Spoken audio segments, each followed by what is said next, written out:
Welcome class, this is your English class, and in this video you are going to learn how you all can solve the questions related to active and passive voice.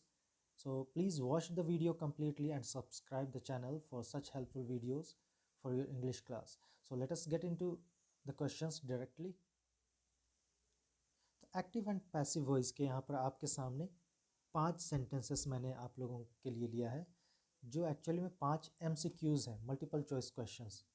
और इन पांचों question में आप देखेंगे, आप ध्यान देंगे, आप observe करेंगे कि कैसे उन पांचों क्वेश्चन का 4 ऑप्शन है, ऑप्शंस को कैसे एलिमिनेट करना है, हटाना है और करेक्ट ऑप्शन तक कैसे पहुंचना है।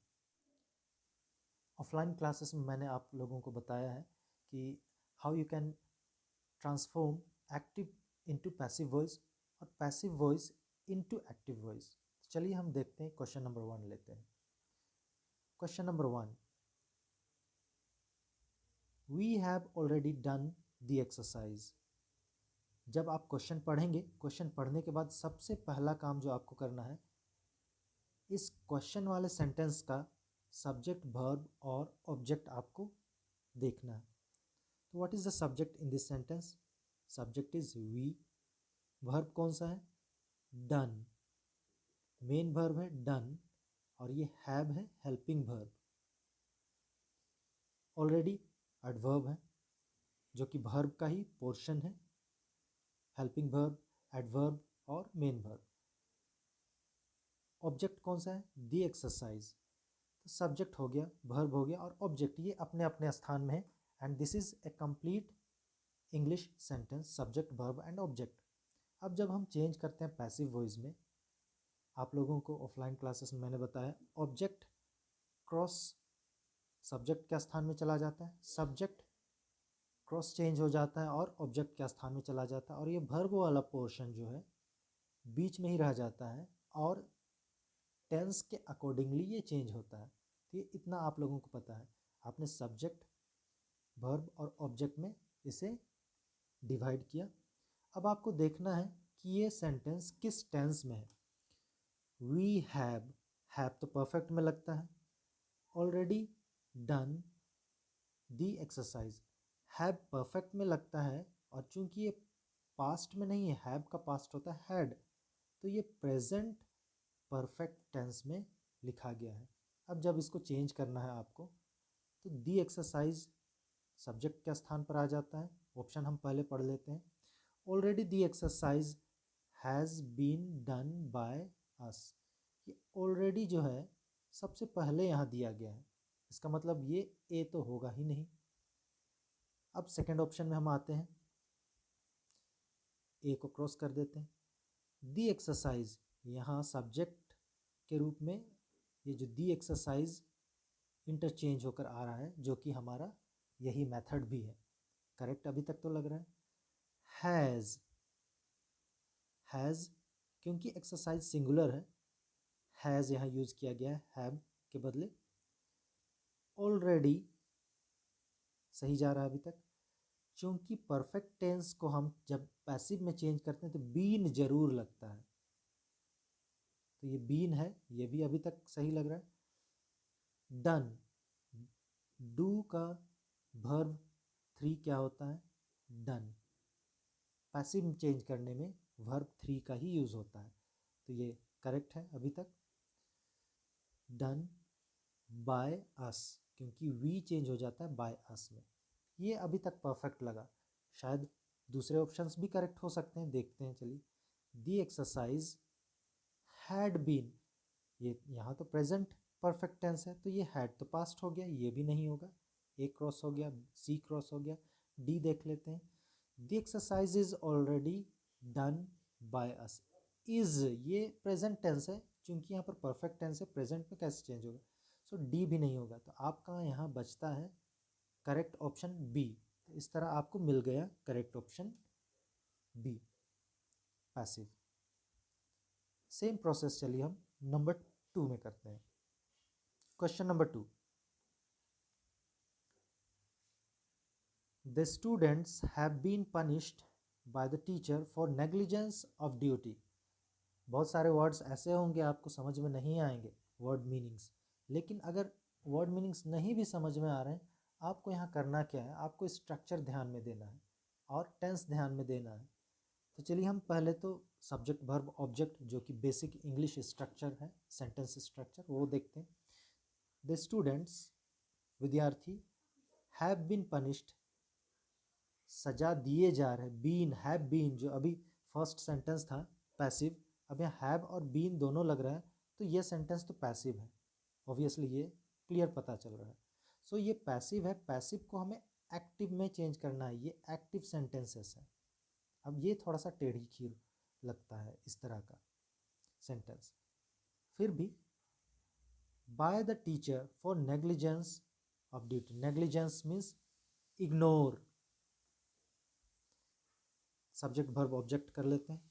Students subject, have been punished verb हो गया यहाँ तक, बाय द टीचर ये ऑब्जेक्ट हो गया, और बाकी ये ऑब्जेक्ट का एक्सटेंशन है। अब चाहे ये एक्टिव में हो या पैसिव में हो, ये इंटरचेंज हो जाता है, क्रॉस चेंज हो जाता है। अब हम अगर ऐसा चेंज करते हैं तो ये बाय द टीचर में द टीचर पहले आ जाएगा, सारे sentences the teacher the teacher the teacher सारे सेंटेंसेस में लग रहा है, कोई भी सही हो सकता है।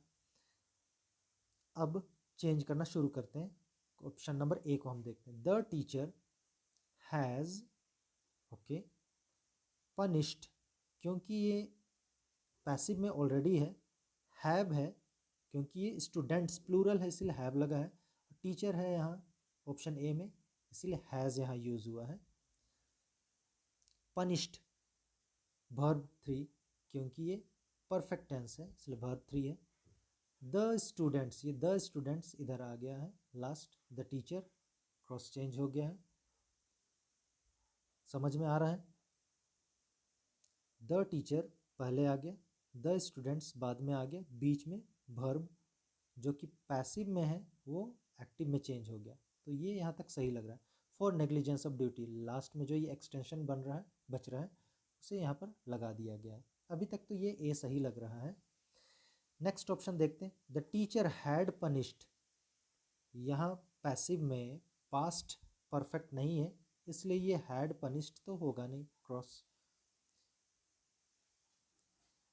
Number C, the teacher punished the students for negligence of duty, punished, the teacher punished, ये पास्ट टेंस लग रहा है, क्योंकि यहाँ क्वेश्चन में प्रेजेंट परफेक्ट टेंस का पैसिव है तो ये पास्ट टेंस नहीं होगा। The teacher have punished, teacher have, यहाँ देखिएगा तो टीचर्स होना चाहिए था, अगर हैव यूज़ कर रहे हैं तो प्लूरल में हैव यूज़ होता है, यहाँ टीचर सिंगुलर है तो ये यहाँ गलती है, तो ये भी नहीं होगा।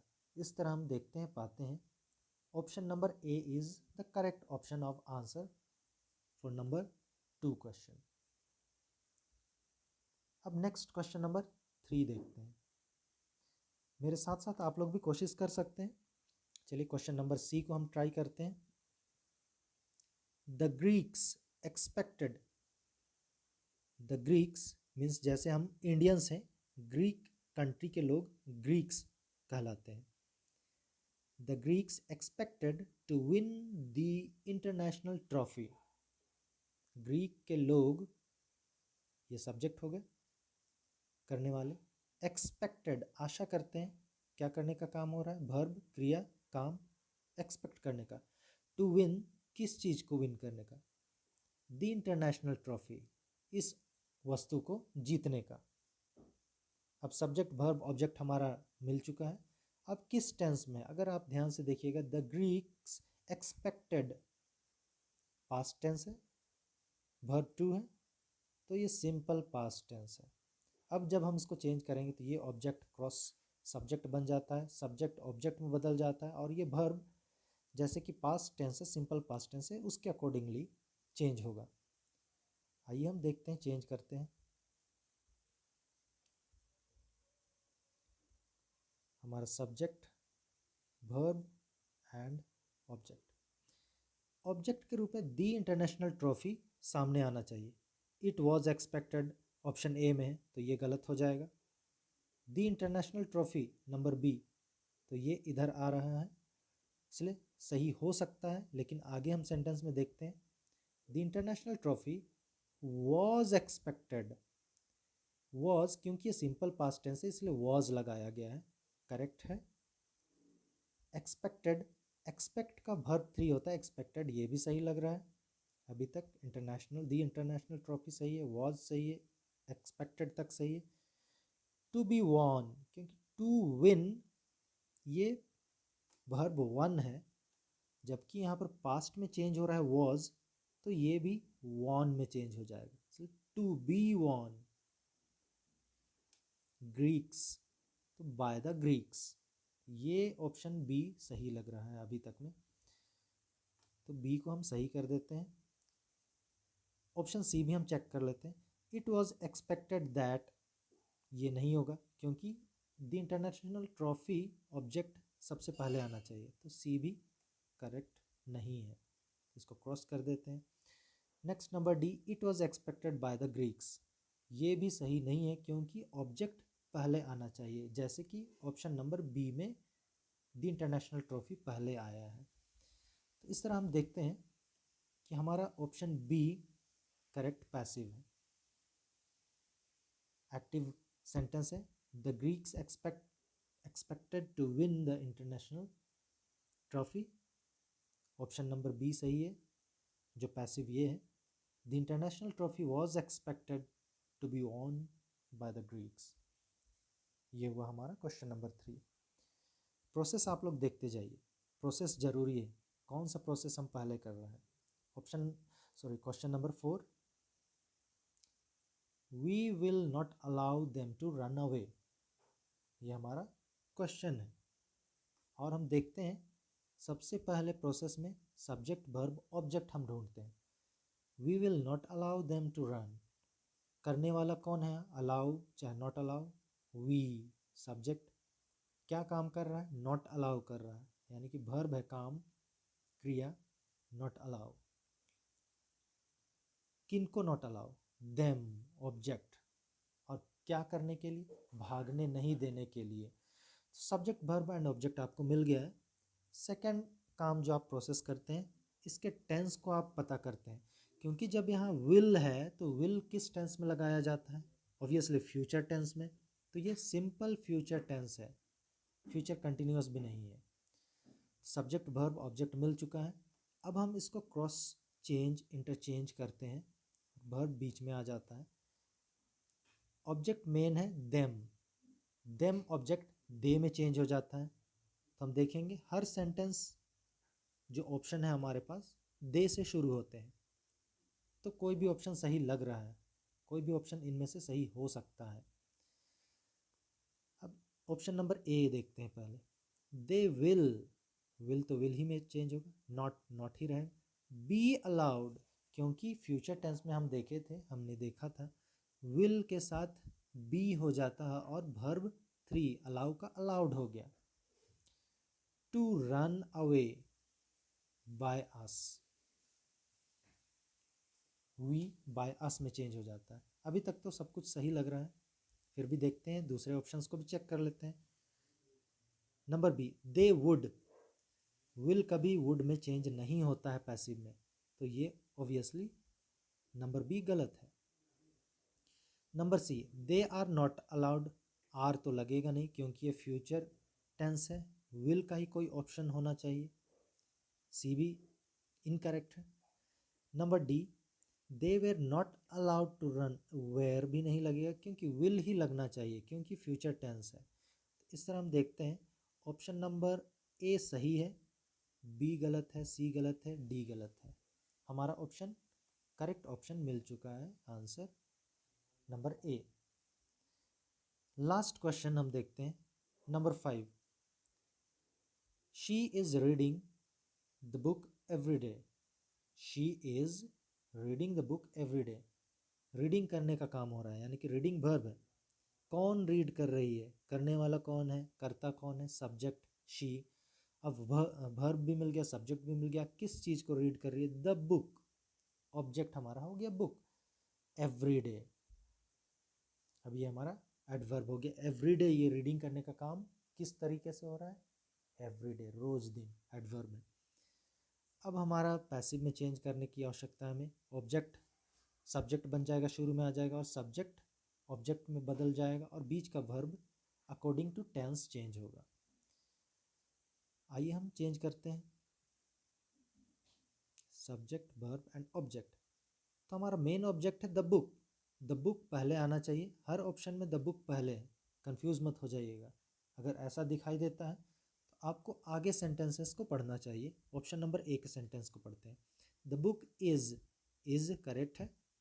रीडिंग में आईएनजी है, तो आईएनजी वाले जितने भी सेंटेंसेस होते हैं, चाहे वो पास्ट कंटिन्यूअस हो या प्रेजेंट कंटिन्यूअस हो या फ्यूचर कंटिन्यूअस हो, तो बीइंग लगता है, आईएनजी है मतलब बीइंग लगेगा, अभी तक करेक्ट है। रीड का वर्ब 3 क्या होता है? रीड का वर्ब 3 उच्चारण में रेड पढ़ा जाता है, लेकिन स्पेलिंग रीड जैसा ही होता है, तो ये भी अभी तक करेक्ट है। किसके द्वारा? Bye her, and everyday is put here at the end, अभी तक ये सही लग रहा है। ऑप्शन नंबर बी भी चेक कर लेते हैं। The book is red, red तो होगा नहीं क्योंकि आईएनजी है, तो बीइंग लगना जरूरी है। बीइंग हमारे ऑप्शन ए में है, तो बी गलत है। The book was read, ING लगना चाहिए, यहाँ पर नहीं है आईएनजी। नंबर सी भी गलत है। Number D, the book was being, being है यहाँ, सही लग रहा है, लेकिन देखिए हेल्पिंग वर्ब वॉज है, और यहाँ पर क्वेश्चन में क्या है हमारा? हेल्पिंग वर्ब इज, जो कि प्रेजेंट टेंस में है, तो वॉज पास्ट टेंस नहीं होगा। सो क्वेश्चन नंबर 5 का ये डी भी गलत हो गया। हमारा ऑप्शन जो सही लगा और सही बचा वो है correct option number A. Question हमारा था she is reading the book everyday, active में था, पैसिव में चेंज हो गया the book is being read by her everyday. इस तरह आप लोग प्रोसेस कर सकते हैं, और एग्जाम्स में अगर एक्टिव एंड पैसिव वॉइस आते हैं, active into passive, passive into active, तो आप चेंज कर सकते हैं इन प्रोसेस को ध्यान में रखते हुए। पहला सब्जेक्ट वर्ब ऑब्जेक्ट जरूर आपको देखना है, फिर आपको देखना है कि किस टेंस में है, और अकॉर्डिंगली सब्जेक्ट ऑब्जेक्ट के प्लेस में चला जाता है, और जो क्वेश्चन का ऑब्जेक्ट था सब्जेक्ट के स्थान में चला जाएगा, और बीच का वर्ब का पोर्शन टेंस का अकॉर्डिंगली चेंज हो जाएगा। चारों ऑप्शन में आप मैच करके देख लेंगे, और चारों ऑप्शन पढ़ना जरूरी है। बहुत बार ऐसा होता है कि आपका जो बेस्ट ऑप्शन बाद में भी आपको मिलता है। That is why you have to apply this process to attempt active and passive voice questions. So this was just a sample for exam for class 11th MCQs of active and passive voice. तो I hope आप लोगों को समझ में आया होगा active into passive करना और पैसिव इंटू एक्टिव करना। और जिन्होंने चैनल सब्सक्राइब नहीं किया है सब्सक्राइब कर लीजिए। आप लोगों को इसी तरह के कुछ सैम्पल क्वेश्चंस या फिर इंग्लिश के और भी दूसरे टॉपिक्स के कुछ छोटे छोटे टॉपिक्स और टिप्स एंड ट्रिक्स मिलते रहेंगे। सब्सक्राइब करेंगे तो लेटेस्ट नोटिफिकेशन आपको जल्दी मिलेगा। So thank you very much. I and this class.